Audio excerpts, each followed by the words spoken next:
Well, good evening, Soundside Church, and I'm coming to you to meet with you here in your community group, and we're continuing to go through Paul Tripp's book, Suffering. And tonight we're going to handle two chapters. Last week we talked a little bit about how suffering is not only the thing that you suffer, it is also the way that you suffer. And suffering brings with it a number of traps, and tonight we're going to look at two distinct traps that suffering brings. The first trap we're going to talk about tonight is the awareness trap. The awareness trap. Now, as we talk about the awareness trap, let's just understand that if you are suffering from a particular thing, sooner or later you are going to become aware of the fact that nobody else is really aware of all that you're suffering. For instance, if you have a physical condition, people may ask you how you're doing, and you're going to say, well, I'm fine, or I feel fine, because, well, you're getting on.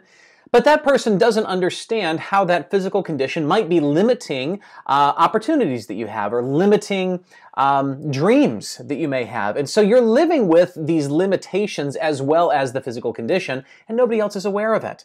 And it only adds to the suffering that we're under. And suffering does that. It brings an awareness of all these added features, plus the awareness that probably nobody really understands all that's included in your suffering.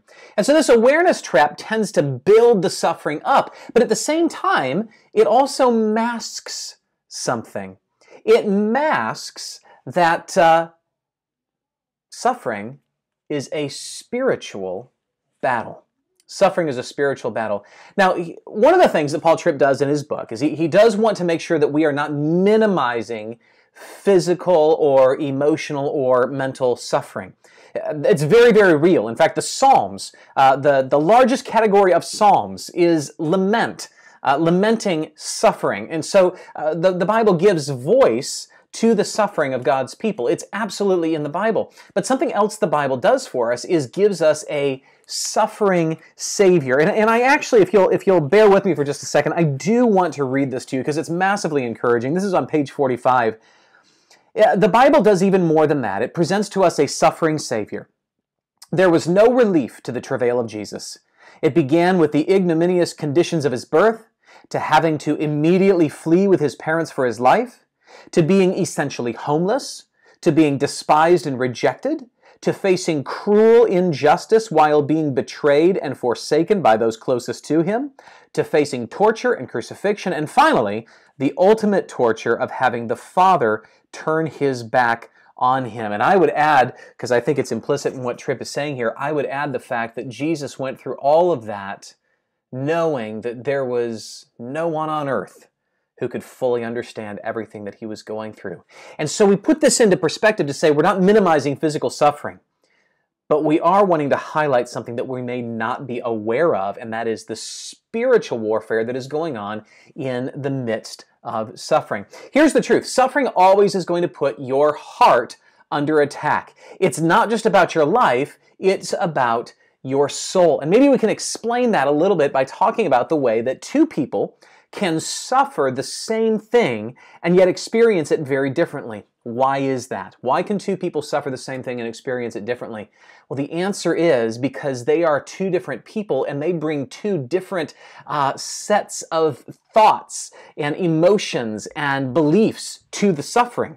You see, the suffering isn't all there is. There is what Tripp calls our conceptual, emotional, spiritual grid, or as I've just said, our thoughts, feelings, and beliefs that we already have that meet that suffering, and that suffering is going to expose our underlying thoughts, our underlying feelings, and our underlying beliefs that we may not have been aware of.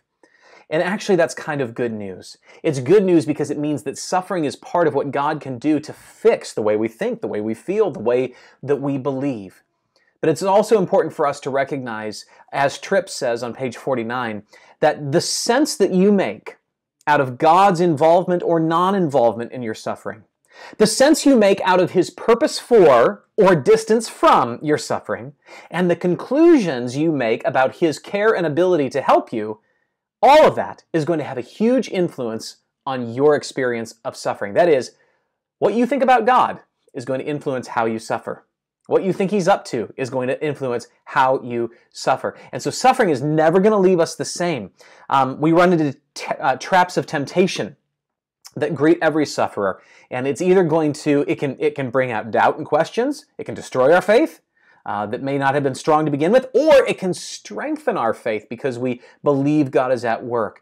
And all of this comes down to saying what Jesus said in Mark chapter 7 and verse 14, where Jesus was very, very clear. He said to his disciples that there is nothing outside a person that by going into him can defile him, but the things that come out of a person are what defile him.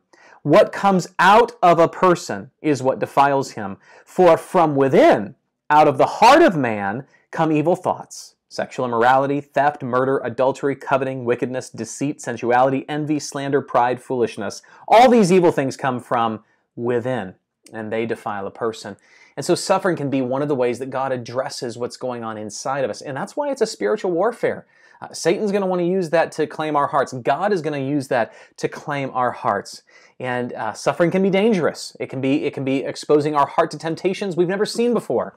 But it can also be a workroom for grace. Great, great expression there. Suffering can be a workroom for grace. So that's the awareness trap, the things that we become aware of and the things that maybe we aren't aware of.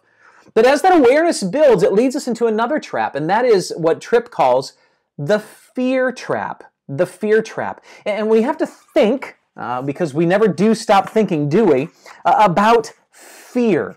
What is it that causes us to be afraid? Now, here's what happens. We become aware of certain things surrounding our suffering, and that awareness drives our meditation.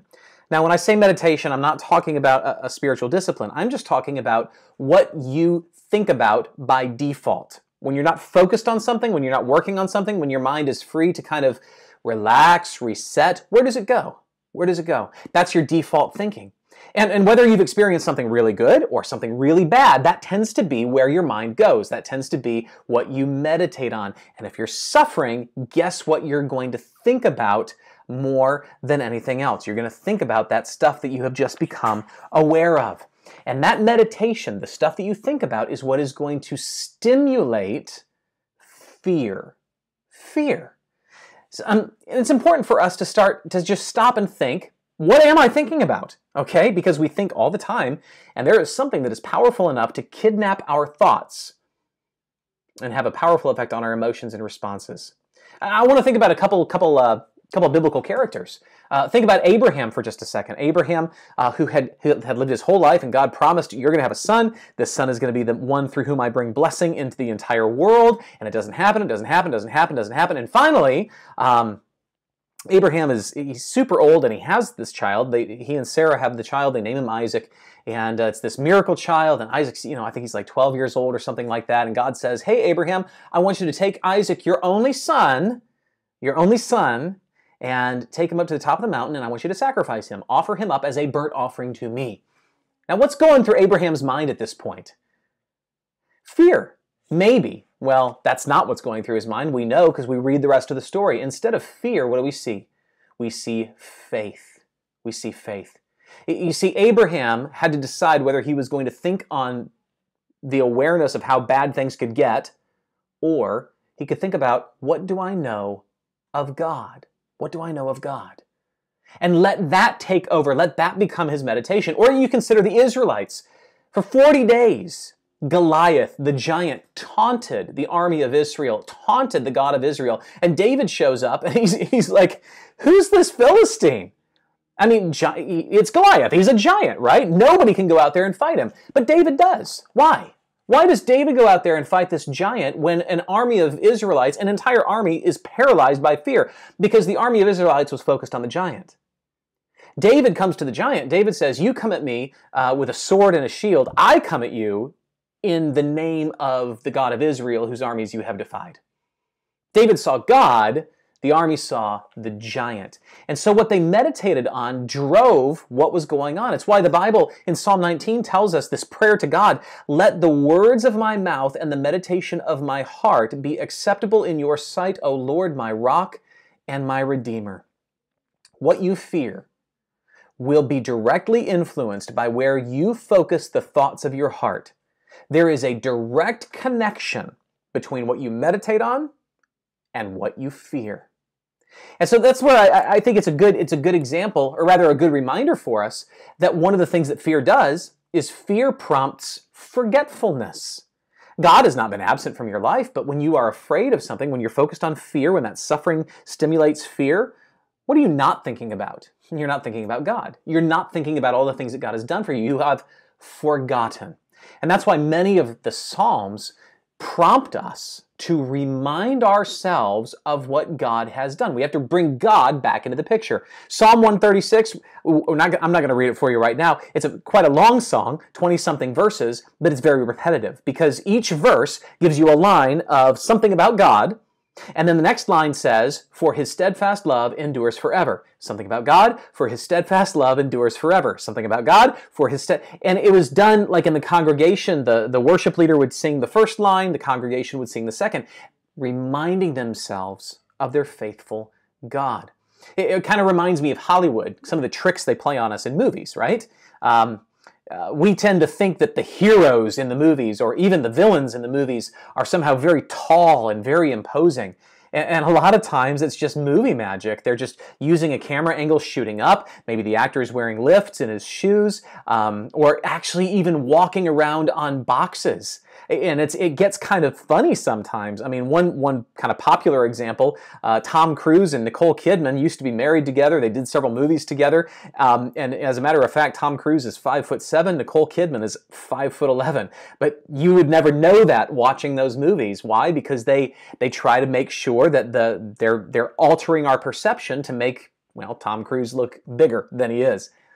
That's what fear does. Fear tries to loom in the foreground so that it looks bigger and pushes God into the background so he looks smaller. And what our challenge is to bring God into the foreground, focus on God, and allow him to appear as big as he is so that fear recedes into the distance.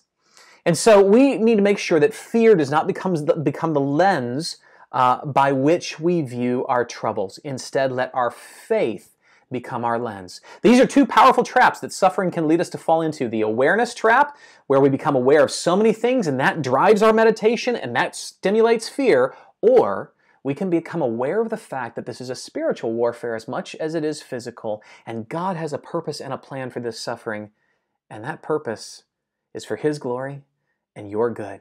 Your community group leader is going to lead you in discussion over this material, over the book and the questions that Pastor Jim has provided for this, and is going to lead your group in prayer. I am praying for you, Soundside Church, and I pray that tonight your community group will be a time of encouragement and help. God bless.